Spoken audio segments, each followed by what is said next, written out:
Bonjour à tous mes chers amis. Imaginez un instant pénétrer dans une ancienne pyramide maya, en quête de réponse au plus grand mystère de l'humanité.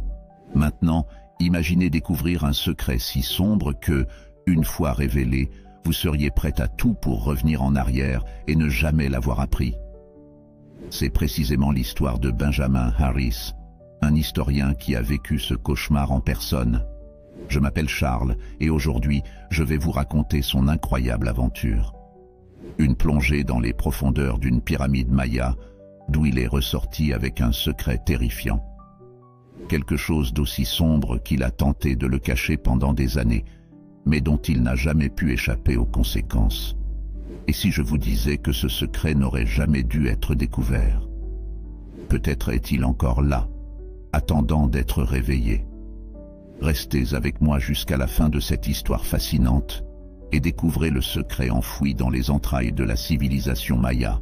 Mais attention, cette histoire pourrait bien changer à jamais votre vision du passé.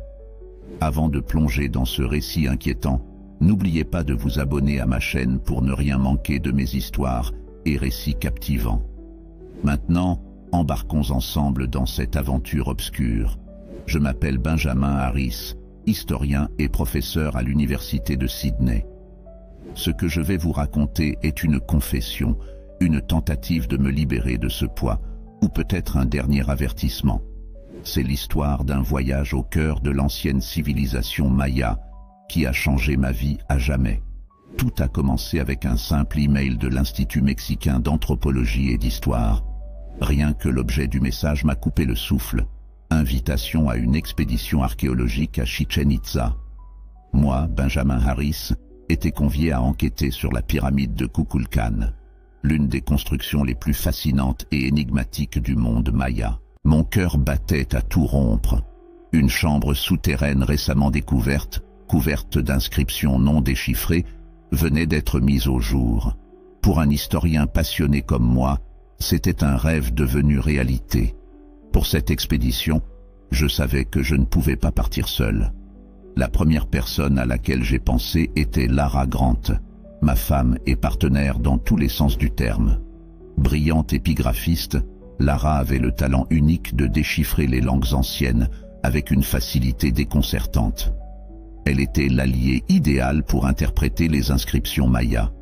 J'ai également fait appel à Lucas, un archéologue audacieux prêt à prendre tous les risques, et à Ryan, un ingénieur génial capable de comprendre les technologies anciennes comme personne d'autre. Ensemble, nous formions une équipe redoutable, prête à affronter les mystères de la pyramide. Une aventure inoubliable, mais à quel prix? Alors que nous nous préparions à explorer l'inconnu, une chose était certaine, ce voyage allait bouleverser nos vies. Mais nous n'aurions jamais imaginé à quel point. J'étais rempli d'excitation et d'espoir, une montée d'adrénaline me faisant presque tourner la tête. Pourtant, une légère pointe d'inquiétude persistait, comme une petite voix au fond de mon esprit chuchotant que nous nous lancions peut-être dans quelque chose de bien plus grand que nous ne pouvions l'imaginer. J'ai ignoré cette intuition.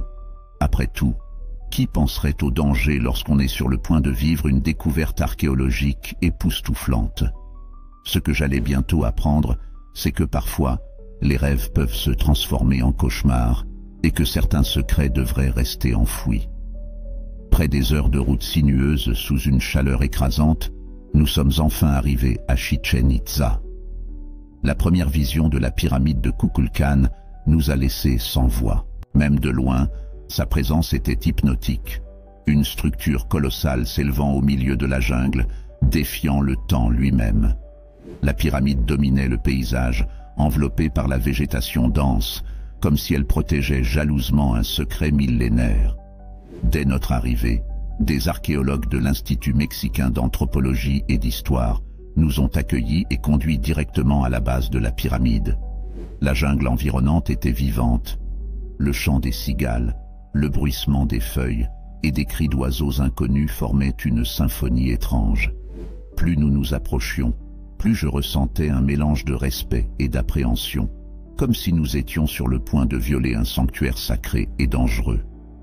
Notre guide nous mena à un endroit précis à la base de la pyramide, où la végétation était plus dense et le sol marqué par des racines épaisses. Il expliqua qu'une récente fouille avait révélé des signes d'un passage à cet endroit, une entrée menant à l'intérieur de la pyramide. Cependant, cette entrée était scellée par des racines imposantes et des pierres durcies par le temps, formant une barrière presque infranchissable. Derrière cette barrière, pensait-on, se cachait une chambre souterraine encore inexplorée. Les jours suivants furent éprouvants.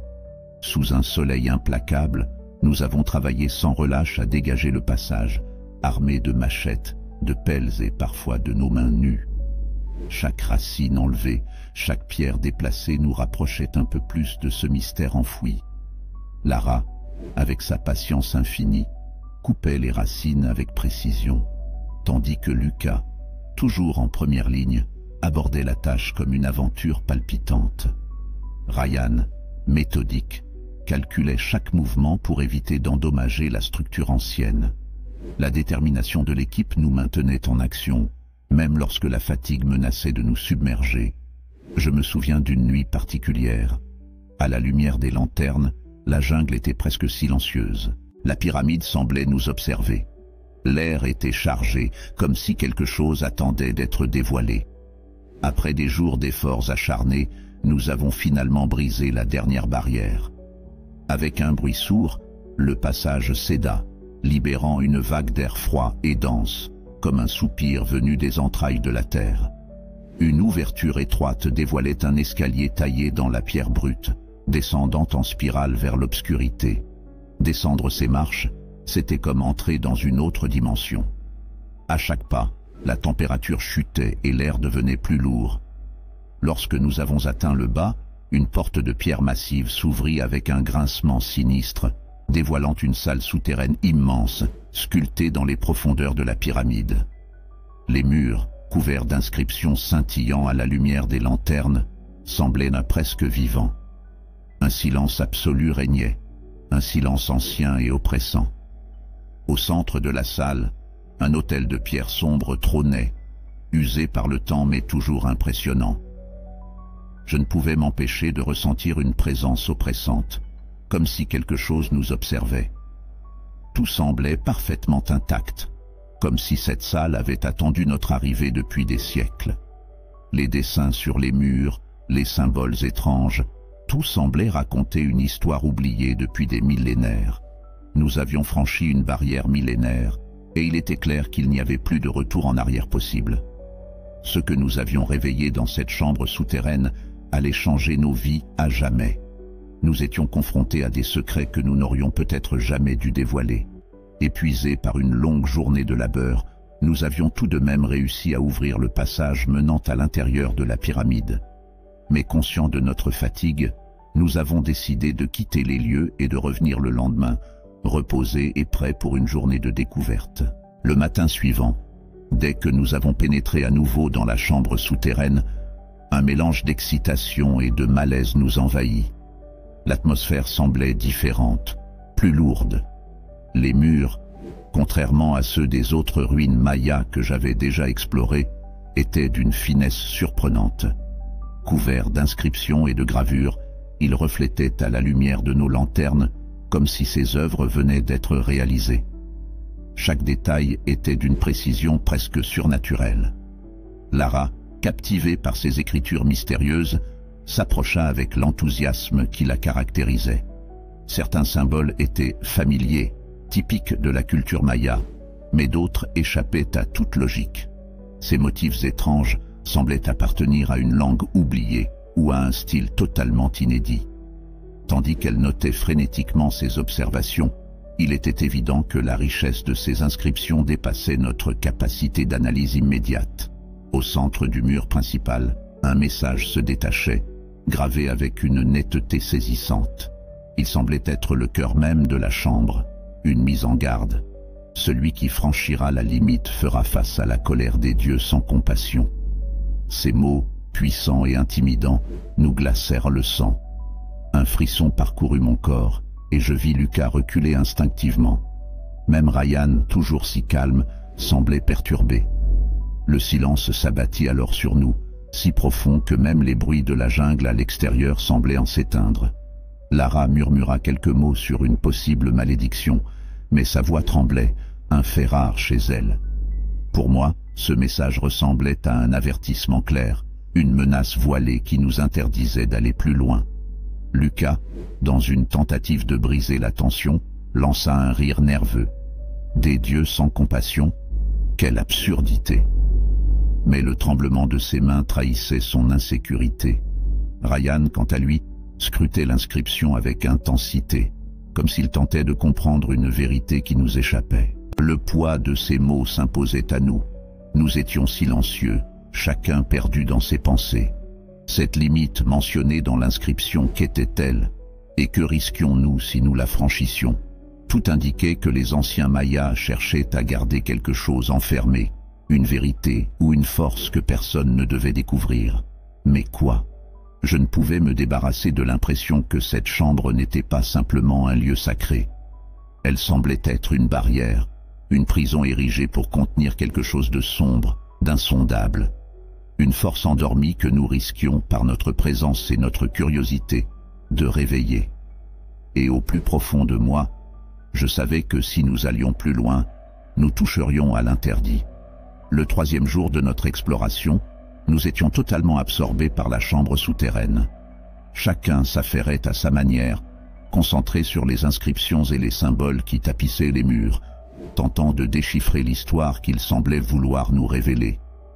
Lara, avec son œil avisé et son don pour les langues anciennes, étudiait une série de glyphes qui se répétaient le long des parois.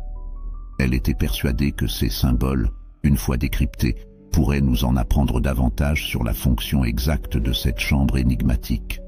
De leur côté, Ryan et moi analysions méticuleusement les gravures, tandis que Lucas, toujours impatient, fouillait chaque recoin à la recherche de quelque chose de plus tangible. C'est alors qu'un éclat dans sa voix brisa le calme concentré.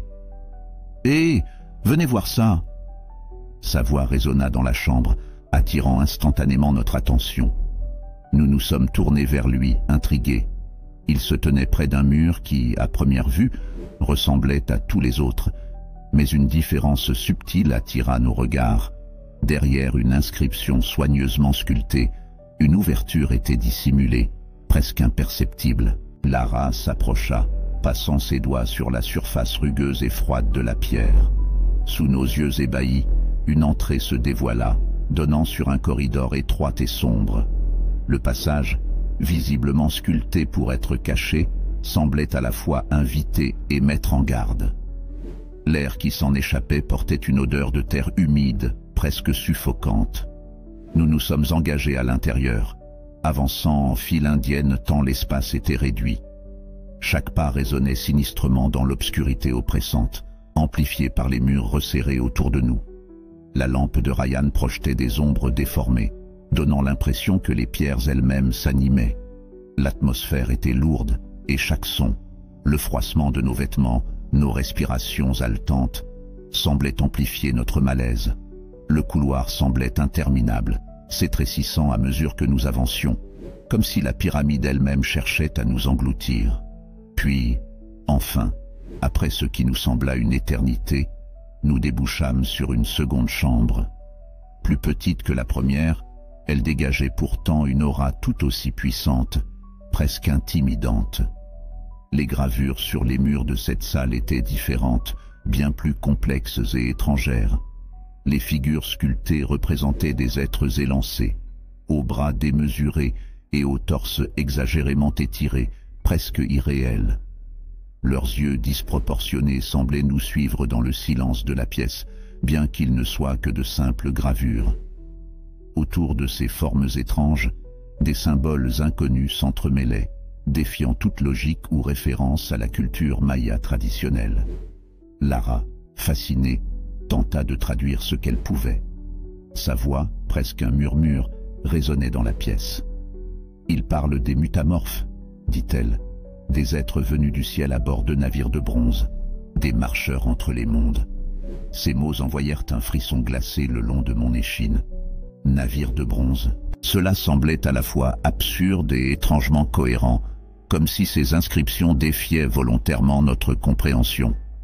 Les mutamorphes, selon les gravures, n'étaient pas les dieux mayas que nous connaissions, comme Kukulkan ou Itzamna, Ils étaient différents, plus anciens, plus étranges, comme quelque chose d'extérieur à cette terre. Ils étaient décrits comme des créateurs et des destructeurs, capables de façonner la chair et l'esprit, au-delà de toute moralité humaine. Les figures gravées paraissaient presque vivantes.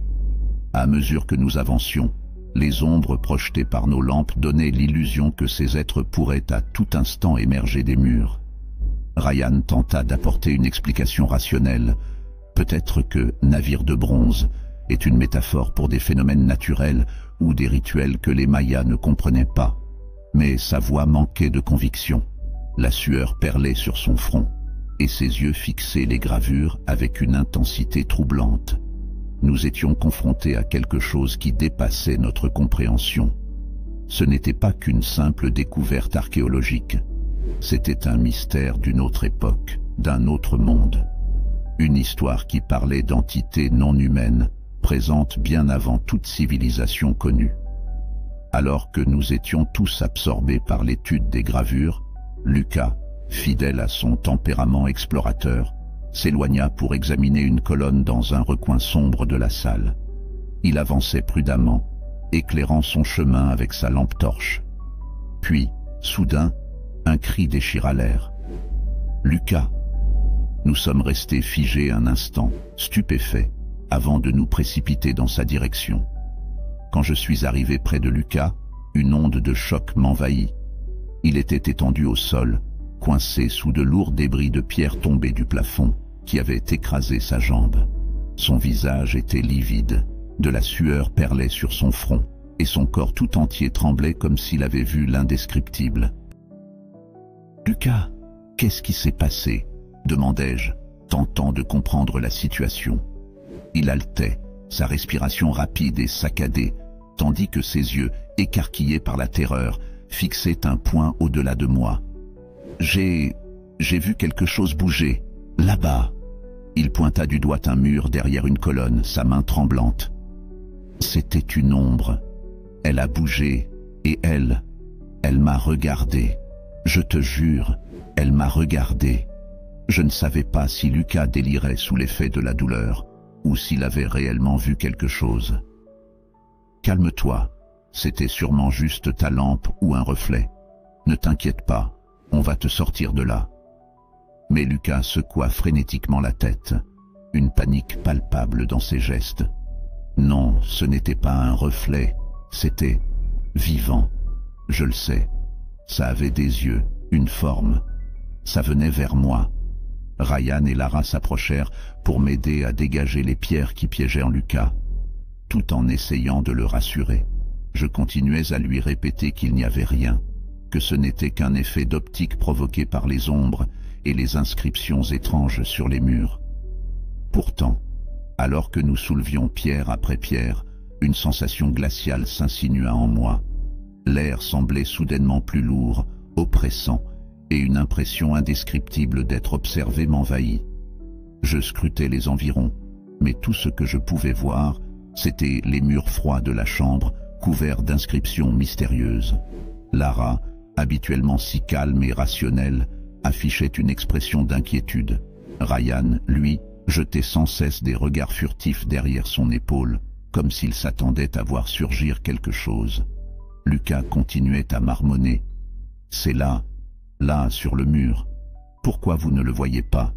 Je ne voyais rien, mais au fond de moi, je le sentais.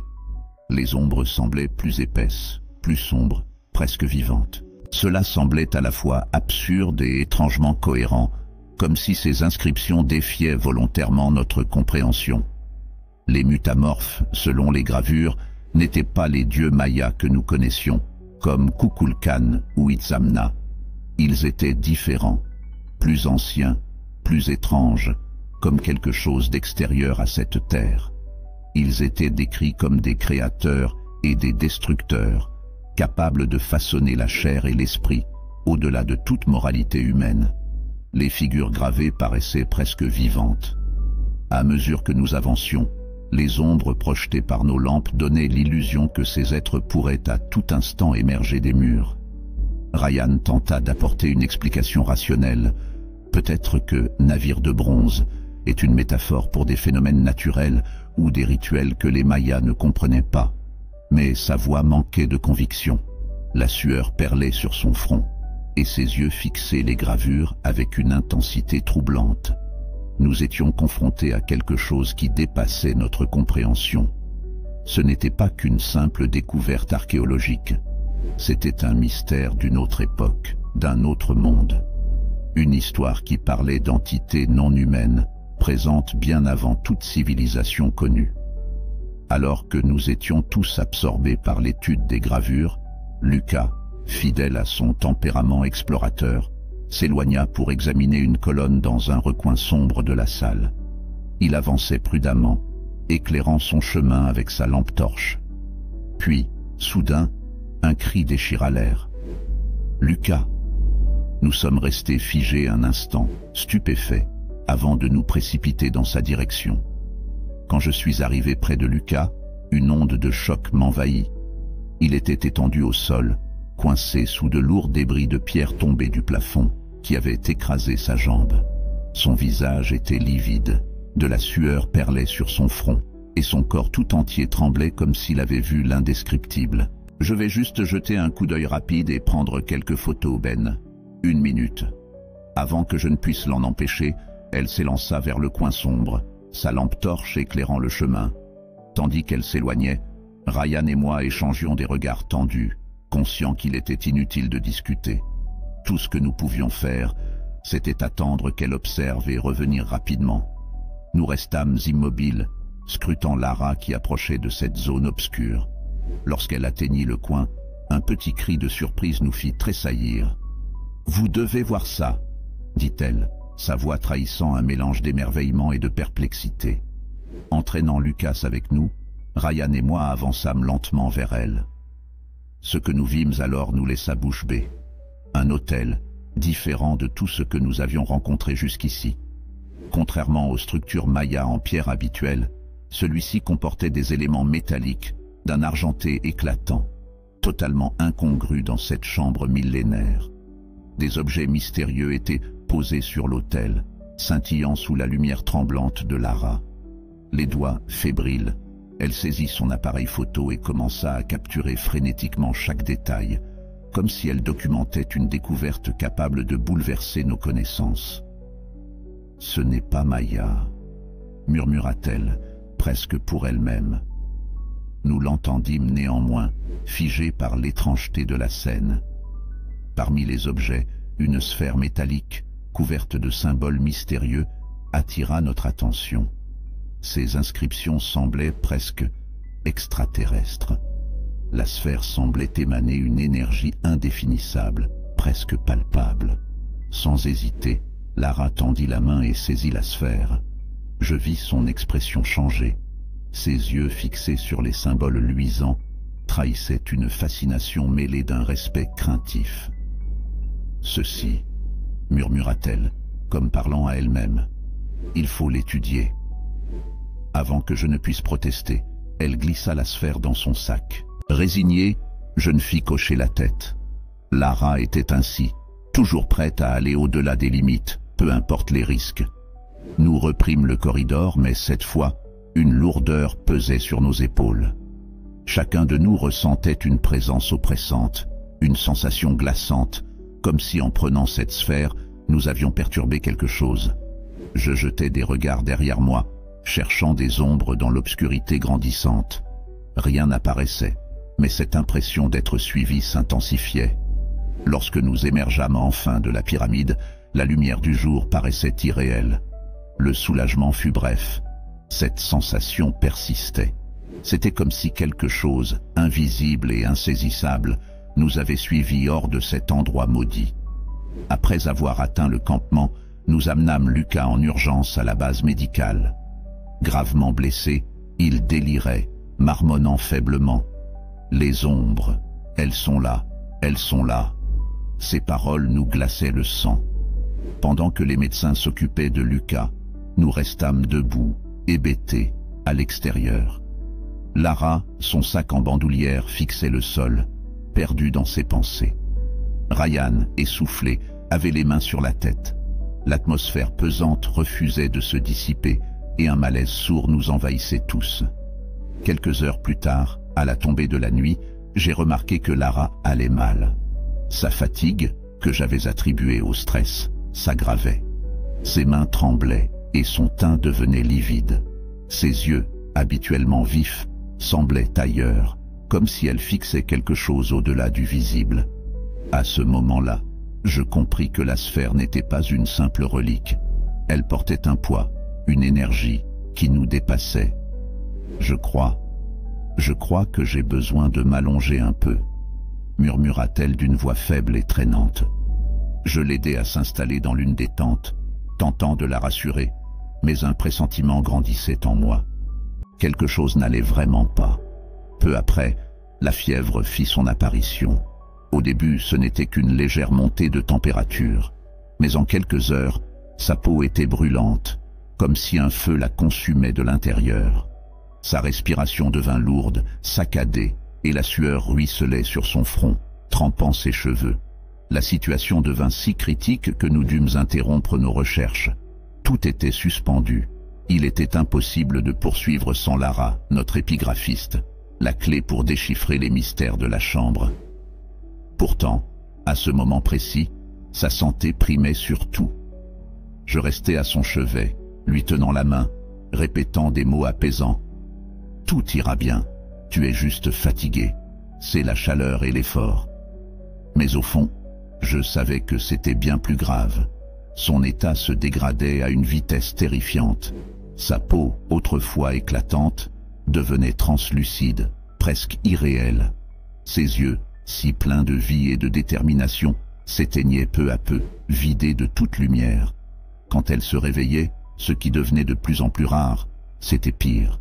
Ses murmures en ancien maya, incompréhensibles même pour moi malgré mes années d'études, avaient une tonalité qui glaçait le sang. « Ils sont là, les ombres, elles dansent », murmurait-elle avec des yeux fixés sur quelque chose d'invisible. Je tentais de la ramener à la réalité, mais c'était comme si elle était prise au piège dans un cauchemar infini. Parfois, sa voix changeait, devenant plus grave, presque inhumaine, comme si quelqu'un ou quelque chose parlait à travers elle. Les médecins, impuissants, suggéraient une infection rare ou une maladie contractée dans la pyramide. Aucun traitement n'avait le moindre effet. Chaque nuit, son visage se crispait dans une terreur absolue, comme si elle affrontait un ennemi que nous ne pouvions percevoir.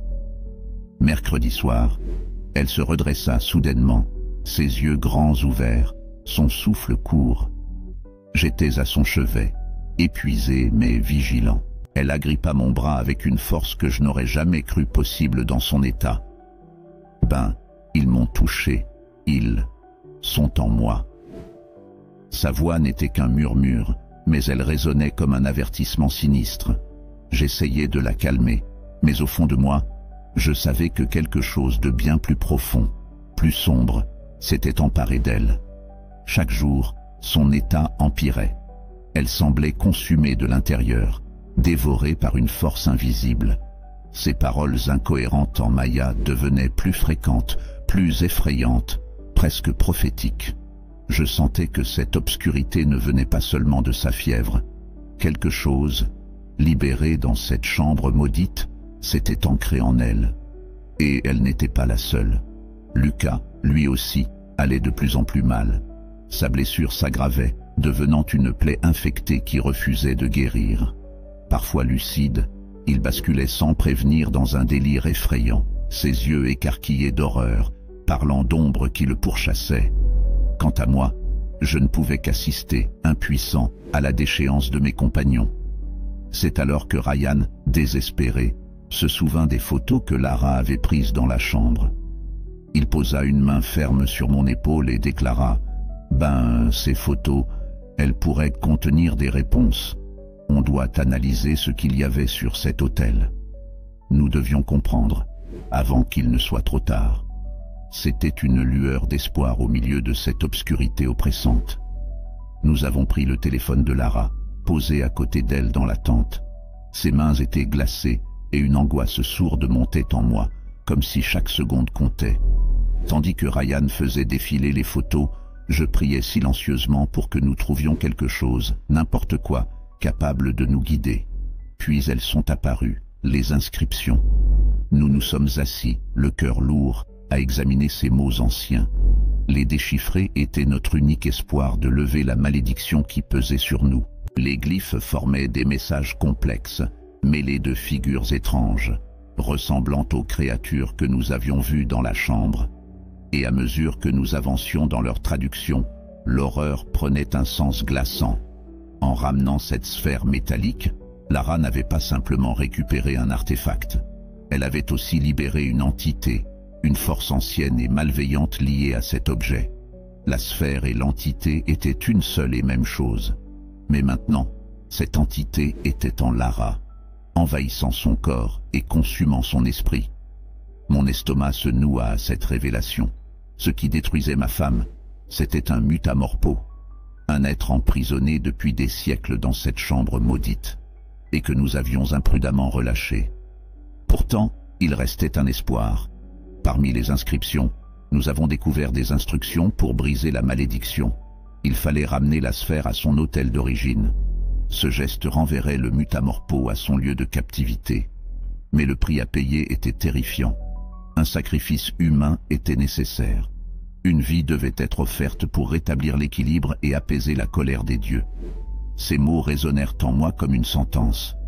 Ryan et moi sommes restés figés, le regard rivé sur le téléphone, submergés par cette révélation. Un sacrifice humain, c'était la seule manière de sauver Lara. Je ne pouvais pas l'accepter. Je ne voulais pas tuer quelqu'un. Moi, qui n'aurais jamais fait de mal à la moindre créature vivante. Mais là, il s'agissait de choisir entre sauver Lara et condamner une autre vie. Ryan murmura presque pour lui-même. Ça ne peut pas être vrai. Il doit y avoir une autre solution. Mais, au fond de nous, nous savions qu'il n'y en avait pas. Les glyphes étaient clairs, implacables. Deux choix s'offraient à nous. Accepter le sacrifice ou regarder Lara être dévorée vivante par cette entité. Cette nuit-là, le médecin du campement vint nous parler de Lucas. Son regard lourd disait tout avant même qu'il ouvre la bouche. « Préparez-vous », dit-il doucement. « L'infection progresse rapidement. Nous avons fait tout notre possible, mais il a très peu de chances de survivre. Si j'étais vous, j'irais lui dire au revoir. » Ces mots furent un coup de poing. Lucas, l'homme le plus fort et courageux de notre groupe, était sur le point de nous quitter. Et à côté de cela, Lara, elle aussi se mourait, consumée par cette entité. J'étais sur le point de perdre à la fois un ami cher et la femme que j'aimais. Comment gérer tout cela? Comment accepter une telle tragédie? Ryan et moi sommes allés voir Lucas. Contre toute attente, il paraissait calme, ses yeux fixant le plafond comme s'il observait un autre monde. C'était un rare moment de lucidité. « Lucas, ai-je commencé, tâchant de rester ferme, nous devons te parler. » Il tourna lentement la tête vers nous, et je vis dans ses yeux qu'il savait. Il savait que son heure était proche. « Je n'en peux plus, » dit-il d'une voix faible mais résolue. « Cette douleur, cette chose en moi, elle me ronge. Je sais que je ne vais pas tenir longtemps. Et tu sais quoi? Peut-être que c'est mieux comme ça. » Je pris une grande inspiration, cherchant les mots pour lui parler de Lara. Finalement, je me lançai. « Lucas, Lara est très mal. Cette sphère qu'elle a ramenée de la pyramide, elle est possédée. Et la seule façon de la sauver est un sacrifice. » Ces mots étaient presque irréels, même pour moi. Lucas resta silencieux un instant, fermant les yeux comme pour digérer cette révélation. Puis, après un soupir, il esquissa un sourire, faible mais sincère. « Alors c'est ça, » murmura-t-il. « Peut-être que je peux servir à quelque chose finalement. » Ryan et moi l'avons regardé, stupéfaits. « Si je vais mourir de toute façon, laissez-moi être le sacrifice. Laissez-moi sauver Lara. » Mon cœur se serra. « Lucas, non, je ne peux pas te demander ça. Tu es mon ami. Comment pourrais-je accepter une telle chose ?» Il posa une main tremblante sur mon poignet. « Tu ne comprends pas. Ce serait un service pour moi. Je souffre trop. et je sais que je ne vais pas m'en sortir. Si je peux sauver Lara, alors laisse-moi le faire. Ryan posa une main sur mon épaule. Ben, réfléchis. Lucas ne va pas s'en sortir, et Lara est en train de mourir. S'il veut le faire, peut-être que c'est la meilleure chose à faire. Je voulais hurler, refuser cette idée insupportable. Mais Lucas me regardait, calme, presque serein, et je savais qu'il était sérieux. Mon cœur s'alourdissait, mais je n'avais plus d'autre choix. Je savais que je devais accepter, pour Lara. Prenant une profonde inspiration, j'ai hoché la tête. À cet instant précis, j'ai ressenti tout le poids de ma décision. Ce soir-là, Ryan et moi avons préparé Lucas, veillant à ne pas aggraver sa blessure à la jambe. Son expression reflétait une étrange acceptation, comme s'il était prêt à affronter ce qui l'attendait. Quant à moi, ma lampe torche tremblante à la main, je ressentais un poids indescriptible sur ma poitrine. Je savais que j'emmenais mon ami vers la mort. Avant de partir pour la chambre, je suis allé voir Lara. Elle était allongée, immobile, sa respiration à peine perceptible. Je me suis agenouillé près d'elle, prenant sa main froide dans la mienne.